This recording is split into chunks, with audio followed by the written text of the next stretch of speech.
అయితే షుగర్ వచ్చిన వాళ్ళు తినకూడని కూరగాయలేంటి? తినకూడని పండ్లేంటి సార్? అసలు ఫస్ట్ మనం ఇక్కడ తెలుసుకోవాలి, షుగర్ వచ్చింది, అందరికీ షుగర్ ఉంటుంది, మీకుంటుంది, నాకుంటుంది.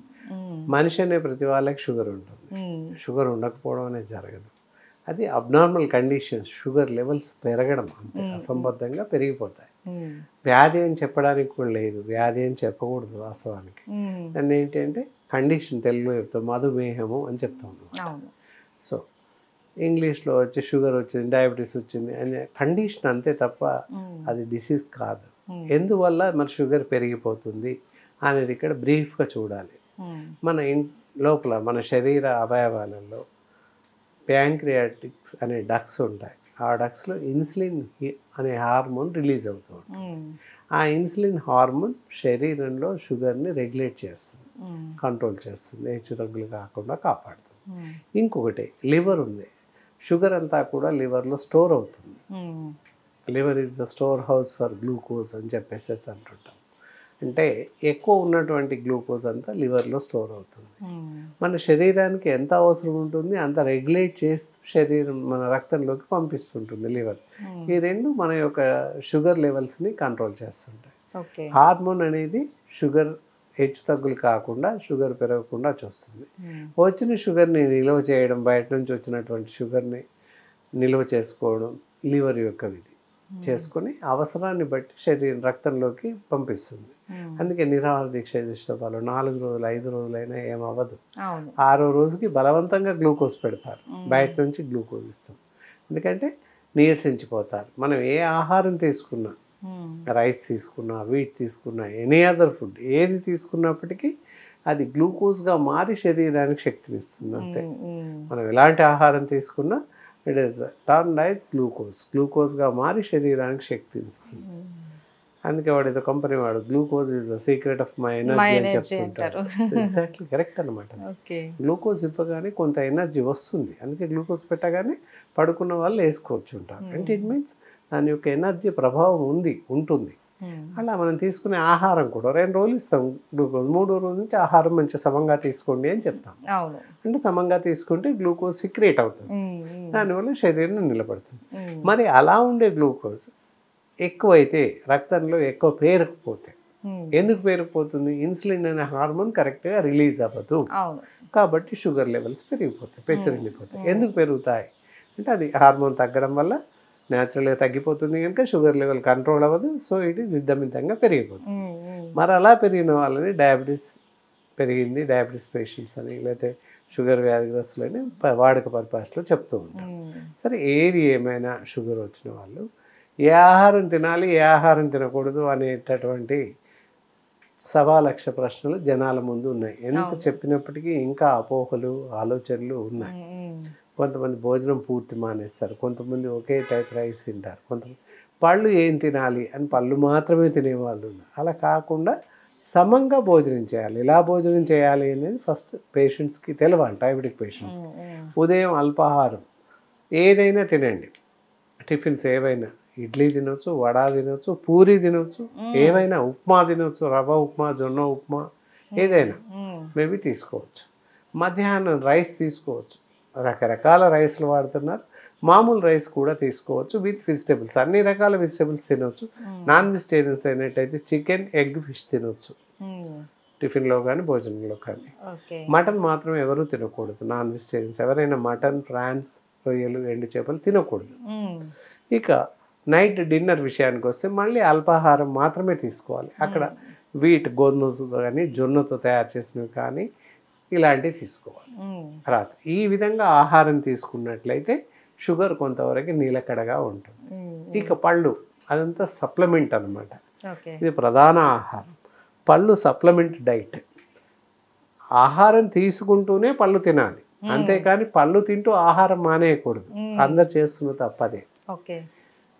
అయితే షుగర్ వ్యాధిగ్రస్తులు ఎలాంటి పళ్ళు తినాలి, తినకూడదు, ముందు ఏవి తినకూడదు చూస్తాం. చూస్తే ఏంటంటే ఇది అరటి పళ్ళు, మామిడి పళ్ళు, పప్పాయ, సపోటా, తీయని ద్రాక్ష, ఇవి అస్సలు తినకూడదు. కంప్లీట్ అవాయిడ్ చేయాలి. ఎప్పుడు కూడా తినకూడదు. స్వీట్స్తో పాటు ఇవన్నీ అవాయిడ్ చేయాలి. వాటర్ మిలన్ తినొచ్చు అని చెప్పాము ఇంతకుముందు, కానీ ఇప్పుడు తినకూడదు. మ్మ్. ఎందుకంటే దానికి ఏదో రకాల రసాయనాలు కలుస్తున్నాయి, ఇంజెక్ట్ చేస్తున్నారు పళ్ళకి, కనుక తినకూడదు. ఏ మనిషి తినకూడదు, నాట్ ఓన్లీ షుగర్, ఏ మనిషి తినకూడదు. రిమైనింగ్ ఫ్రూట్స్, కస్టర్డ్ యాపిల్ వస్తుంది, కస్టర్డ్ యాపిల్ మానేయాలి, సీజన్లో వస్తుంది, అది మానేయాలి. తినాల్సినవి చూడాలి. ఇక్కడ యాపిల్స్ తినొచ్చు, జామకాయలు తినొచ్చు. ఇప్పుడు సీజన్ అల్ల నేరేడు పళ్ళు వస్తుంది, అవును అవును అల్ల నేరేడు పళ్ళు ఇంకొక 1-2 months వస్తాయి.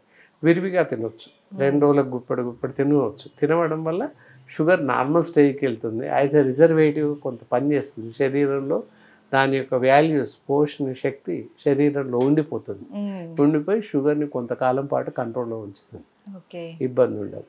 అలా ఈ సీజన్లో దొరికేటువంటి అల్లం నేరేడు పళ్ళు విరివిగా తినవచ్చు.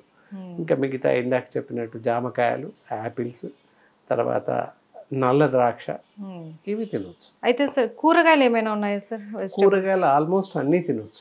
ఎక్కడ ఏ కూరగాయలు మానేయాల్సిన అవసరం లేదు. ఈవెన్ దో క్యారెట్ కూడా తినవచ్చు. అందరూ అనుకుంటారు క్యారెట్ తీపిగా ఉంటుంది, షుగర్ పెరుగుతుందేమో. బీట్రూట్ తీపిగా ఉంటుంది, పెరుగుతుందేమో. లేదు, it will be improve ice, blood improve చేస్తుంది, కెరోటిన్ ఇంప్రూవ్ చేస్తుంది, కంటి శక్తికి పనిచేస్తుంది, ఒంటి శక్తికి పనిచేస్తుంది, స్కిన్ డిజార్డర్కి పనిచేస్తుంది, ఇవన్నిటికీ పనిచేస్తుంది క్యారెట్, బీట్రూట్. కానీ కనుక అవి కూడా తినవచ్చు. ఓకే. అయితే సార్ కొంతమంది అంటూ ఉంటారు, అరే నువ్వు స్వీట్స్ ఎక్కువ తింటూ ఉంటావు, నీకు షుగర్ వస్తుంది అని. అంటే షుగర్ లేని వాళ్ళు కూడా స్వీట్స్ తింటే, తీయని పదార్థాలు ఏమైనా తింటే షుగర్ వచ్చేస్తుందా సార్? రాదు, అంత అపోహనా?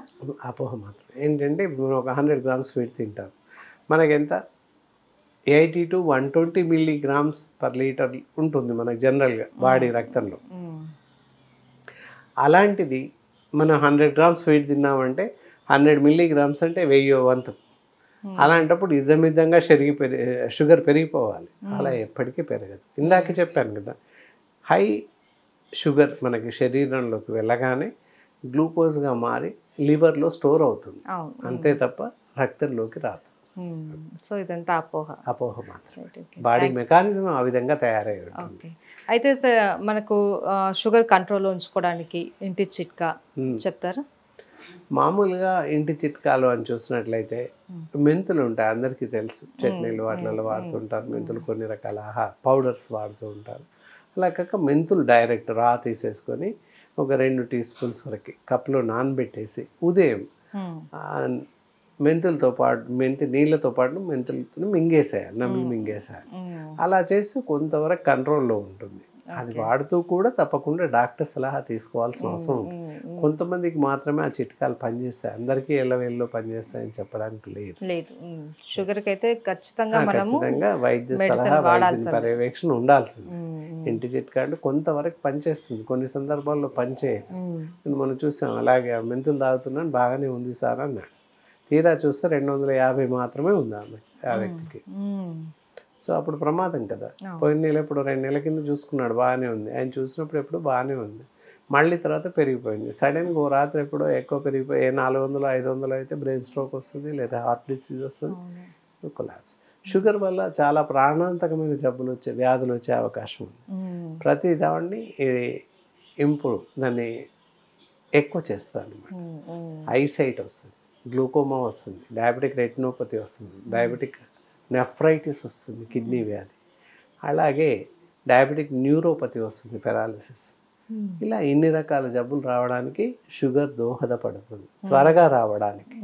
కాబట్టి షుగర్ వ్యాధి వస్తే తేలిగ్గా తీసుకోకుండా దాన్ని అదుపులో ఉంచడానికి ప్రయత్నం చేయాలి. ఎప్పుడు నార్మల్గా ఉంచుకోవాలి. నార్మల్గా ఉంది అని మనం అలక్ష్యం చేయకూడదు. ప్రతి నెల తప్పకుండా మానిటరింగ్ చేసుకోవాలి, మందు వాడుతూ ఉండాలి. అది సహజంగా చేయాల్సిన పని. ఆయుర్వేదంలో తినుకున్న మెడిసిన్ ఏంటి? చాలా అద్భుతమైనటువంటి మెడిసిన్స్ ఉన్నాయి. అందరు అనుకుంటారు అలోపతి ఇంగ్లీష్ మందులు వాడుతున్నాం కదా, ఎప్పుడు వాడాలి, ఆయుర్వేది కూడా ఎప్పుడు వాడాలి, ఏం తేడా ఏముంది, ఏది వాడుతుంది అని చెప్పేసి అనుకోవచ్చు. కానీ ఇక్కడ అలోపతి మెడిసిన్ వాడడంలో శరీరాంగాలపైన, ఇతర అవయవాలపైన వాటి యొక్క దుష్ఫలితాలు ఉంటాయి. కాబట్టి ఈ అలోపతి మెడిసిన్స్ కన్నా కూడా ఆయుర్వేద మెడిసిన్స్ భారతీయ సనాతన వైద్య విధానం కనుక, సో ఎలాంటి అవలక్షణాలు కానీ, దుష్ఫలితాలు కానీ, మందు రియాక్షన్ రావడం కానీ జరగదు. సవ్యంగా షుగర్కి మాత్రమే పనిచేస్తుంది. అందువల్ల ఈ మందును నిరభ్యంతరంగా వాడచ్చు. మధుర యోగం అని చెప్పేసి కనిపిస్తుంది. ఇది షుగర్ వ్యాధిగ్రస్తులు, మధుమేహ వ్యాధిగ్రస్తులు అందరూ చిన్న పిల్లల నుంచి మొదలుకొని పెద్దవాళ్ళకి. చిన్న పిల్లలని ఎందుకు చెప్పామంటే చిన్న పిల్లలకు కూడా ఈ మధ్య కాలంలో షుగర్ వస్తుంది. టైప్ 1 అనేసి వస్తూ ఉంటుంది. ఎందుకు వస్తుంది అంటే తీసుకునేటటువంటి ఆహార పదార్థాలు సరిగా లేవు, పుట్టుకతోనే ఆహారం దెబ్బతినిపోయింది. వాళ్ళకి ప్యారెక్స్లని ఏది పెట్టొద్దు అని కాదు, అందులో రకరకాల కెమికల్స్ కలుస్తున్నాయి, ప్రిజర్వేటివ్స్, అసంబద్ధమైన ప్రిజర్వేటివ్స్ ఉన్నాయి. వాటి వల్ల చాలా సమస్యలు తలెత్తుతున్నాయి.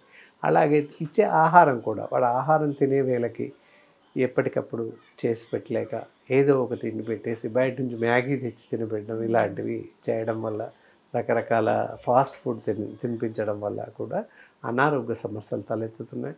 అందులో మధుమేహ వ్యాధి కూడా చిన్న పిల్లల్లో వయస్సు సంబంధం లేకుండా అందరికీ రావడానికి ప్రధాన కారణం అవుతుందని చెప్పవచ్చు. Thank you so much sir. నమస్కారం.